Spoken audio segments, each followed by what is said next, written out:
Hey everybody, it's Missy again. Thanks for joining me today. I'm back with a new layout using older supplies, and I'm excited to be back because it's been a while since I've done one. And can you guess what collection this is or what company this is?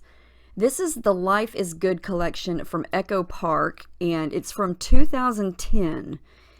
And I actually have two sets of this. I've had it for ages, and this was one of the very first Echo Park collections I think I ever saw. It may have been one of their first ones ever. And I struggled making this layout. I'm going to use this picture of me and my sister after body pump one night. And I'm going to try to make this layout a little more up to date. My style has changed tremendously since I first bought this collection. I mean, it's 2018, it's 8 years old. So I thought I would go with a rainbow array of colors here, and I cut the word sisters on some white cardstock, and then I cut each letter on a different sheet of pattern paper. And so I'm going to try to make sort of a big title here with a nice little shadow effect with the white cardstock. And right away I realized that I cut the E and the R in two pink colors, so I recut the R in a different paper. And I'm going to use this pink pattern paper from this collection as my background. I thought I would challenge myself and not use white because I use that 95% of the time, I would say. And so I really struggled putting this together. The patterns are really busy, and the stickers are just so different than what I'm used to using. And it took me a while. I actually started this layout like 3 weeks ago, and then I had to put it away because I couldn't finish it in a reasonable amount of time because I had to make another layout for a design team. And so I've kind of taken my time working on this. And I'm going to coat a lot of this background paper with some white gesso here, and I'm just scraping it on with a palette knife because I do want to add a lot of texture and paint to the background. This is a Shimmers Pasties, and it's called Salt of the Earth, and it's white. And this is a random stencil from my stash. It's just a small square grid 6x6 stencil, and I just wanted to put some texture and interest on the background. I hadn't used a stencil in a while, and so I thought, let's use one today. And so this texture paste is going to sort of add some dimension and obviously some texture, because this is texture paste, to the background. And there's no rhyme or reason for me wanting to use this specific stencil. I just hadn't used it in a very long time, and I thought it would look cool. And so I'm going over a lot of the area that I put the gesso on, and then of course I'm impatient, so I'm going to go ahead and use my little heat gun here to dry it, because texture paste, especially the shimmers, it does take a while to dry. Now that it's dry, you can see it's very bumpy if you were to touch it, and I love that. I love how that feels, love how that looks. Very subtle right now. So what I'm going to do is see what this looks like so far. I'm going to sort of organize the layout like that with the picture kind of underneath the title. And I pulled out some of my Distress Oxides here, and I've got a little foam ink blending tool. And I'm just going to start to smudge down some color and then add some water, use my brush to kind of help it along. When these Distress Oxides react with water, it is magic. And you know, you could use these with water, or you could just use them dry with the blending tool. I like to do a little bit of all of it. And it's really cool with this grid design on the background. When I add the color and add the water and kind of move the paper around, the color is going to sort of run in between each of those squares, and it's going to create a really cool effect. I'm also going to bring in some shimmers and just sort of mix and match here the shimmers with the Distress Oxide. Now I'm using the packaging technique. I'm just kind of using whatever suits me at the moment, and just smudging some color down. There's no right or wrong way to do mixed media. It is all fun. It's all about getting messy and experimenting and just creating something that's unique and different, you know, every time. You can't recreate the same thing twice because it's just messy and artsy, and I love it. You can see what happened there when I mixed the blue and the yellow together. I automatically got a little bit of green going on, which is good because there is some green in the papers that I'm going to use. I probably spend way too much time making backgrounds, but you know what? I love doing that. It's my favorite part. And so I just keep working at it until I get it like I love it. This is, I think, abandoned coral. And again, I just did the packaging technique with some splatters. And I do make sure to dry it off before I add the next color, because I don't want to, get my ink pads a different color by stamping different colors on them. So you can see here what I was talking about. When you turn the page, it just sort of leaks and runs and blends, and I love that. And the gesso is allowing all this to happen, because this is just your standard pattern paper here. It's not thick, it's not special as far as taking water or mixed media. And so the gesso sort of creates this barrier between the paint and the paper, and it's going to toughen it up and make it a little more rigid. And so I can put all this water and all this liquid on top of it, and it's going to hold it. So it's dry now, and everything kind of dried a little bit lighter than I wanted. And so I'm going to bring the title back on top of it. I haven't even assembled that yet, but I kind of want a little more bold colors. So I'm just going to continue to add layers of color here. And yeah, when I first bought this collection, I remember seeing it online. It was a prize for a page map sketch. And I thought, I have got to win that collection. It's so pretty. I love it. And so I entered the sketch challenge, and of course I did not win. But I somehow wound up buying, I don't know if I bought this in store or if I ordered it online, but I was so excited to get it, and so there's no way I was going to get rid of it. This is probably one of the first collections I think I ever bought. And so when I found it again a couple of years ago at Hobby Lobby for like $10, I had to buy it. Has sentimental value to me because it reminds me of my discovery of online scrapbooking. And yeah, once I got my hands on this, I realized that I loved Echo Park at the time. It became my favorite manufacturer, and I think I have hoarded quite a few of their collections over the years. And this was way back before they added all the extra embellishments.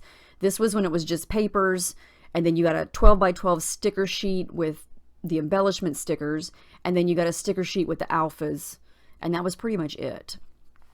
So here's where I have to just sort of start to get creative with the embellishments. I'm going to do some fussy cutting of some flowers, and I'm actually going to use a brown flower. This collection has brown in it, and I'm not a brown person, but I'm going to use that brown flower, and I actually like it.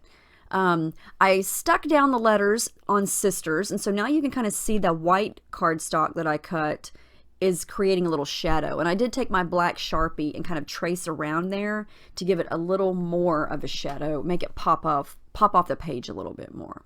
So I'm cutting up some of that little cut apart sheet just to add some layering behind the photo.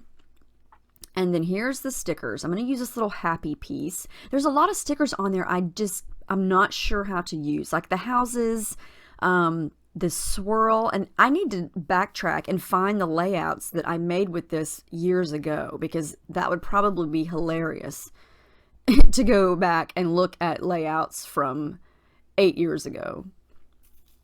I have them though. I have never thrown anything away, and I've never re-scrapped a layout. My style has changed, and I like to go back and look at those old layouts and pretty much cringe, but I would never throw them away, and I would never redo them, just because, at the time I loved those layouts, and that was how my style was. So yeah, I'm a pretty sentimental person when it comes to that kind of thing. I did want to use this little scalloped border sticker, so I'm going to add that as a little layer behind the picture, and it's brown. Even though I'm using black and white picture, I'm still going to use brown. That flower on the right there is brown, and here I go adding some bright green thread. Never in a million years would I thought I would add bright green thread behind a brown flower, but somehow it works and I like it. There's a little bit of brown in that paper that I used for the R, so yeah, we're using brown and we're gonna like it. Now you can really see the well, not really see, it's very subtle, but you can see the square grid texture paste on the background, and that's really cool. I love how it stands out, yet it's very subtle at the same time, and it just gives a little bit of something on the background without being too much. And I've got all the colors on the background, well, not all of them, but a lot of them that are in the title. And I cannot remember right off the top of my head what that font is. I got it free from dafont.com. Every now and then I'll go to that website and just type in scripty fonts, or I'll go through all the new fonts, and there's always a ton of new ones. I think this one has the word Valley in it. It's Valley something, but if you want to know specifically, I will go back and look it up. I've decided that I needed a little something something over on the right side of this layout, so I cut a strip of that rainbow stripe paper, which was, I remember that being my most favorite paper when I first got this collection. So I stuck it to the back, and then I just kind of did a messy cut and tear so you can kind of see it peeking through there, and that's going to echo all the other colors that I've got going on. And then I'm going to add my journaling here. I always like to use my T-square ruler because 100% of the time I will write downhill or uphill and it will just not look right. I did a little bit of stitching, and I forgot to bring that up close to the camera, but over there on the right I did some stitching. I believe I did it with gold thread, and now I'm going to work on a little cluster. Now I did decide to go through some stickers that I tend to use a lot when I'm making a stash layout or a layout without a collection. I've got this bin right here on my desk with all kinds of random stickers in it. And this is a couple sticker sheets that I got from Michael's a while ago from Me and My Big Ideas. And I'm going to use a couple things from there. But I'm going to glue down this little cluster at the top. So I've got a blue flower, a big pink flower, and then some brown thread. Brown. I never thought I would use brown, but hey, we're doing it. This sticker, I'm going to use the word love, and it's got all the colors that I've used, and it matches. So I'm going to use that as just a little something something up the top. And I don't wind up using this. It has a black H, and for some reason it just bothered me that there was some black up there. Even though my pictures are black and white, I didn't want any other black elements on the layout. These are some stash stamps of mine. These are from Technique Tuesday, and I'm going to stamp this little circle sticker, or circle stamp that says Good Times right here with gold ink on some vellum. I just wanted something that had some words on it to kind of tuck in right here. And vellum is good because you can kind of see through it, but it's still thick enough to where you can read what's on it. You know, it's kind of a subtle thing here. And I'm going to do the same thing for this little arrow sticker. I'm going to cut a couple of those. And that's just a gold pigment ink pad that I got from Michael's. It's shimmery and very metallic when you see it up close. But it's pigment ink, so it didn't dry very quickly on the vellum, so I had to be careful not to smudge it. I added another circle stamp up at the top right in that little cluster, and then I'm going to add this one over to the left of the picture. And that's some ThermoWeb sticky dot paper that I've got there. It's covered with teeny tiny sticky dots, and so whatever you lay on top of it, it's going to pick up the sticky dots, and that's really good for vellum. I'm going to add another little sticker up at the top, which is a little flower. And then here's some more of my random go-to stickers. These are some matte gold stickers, and these are from Mombi. Again, I got this from Michael's. They may still be available there, but they're awesome. And I'm just adding a couple little cute ones. We Rock and This Is the Life, just to add some more little pops of gold, since I've got gold stitching and gold in the ink pad there that I stamped with. And of course, that means gold Heidi Shine. And that is the final layout.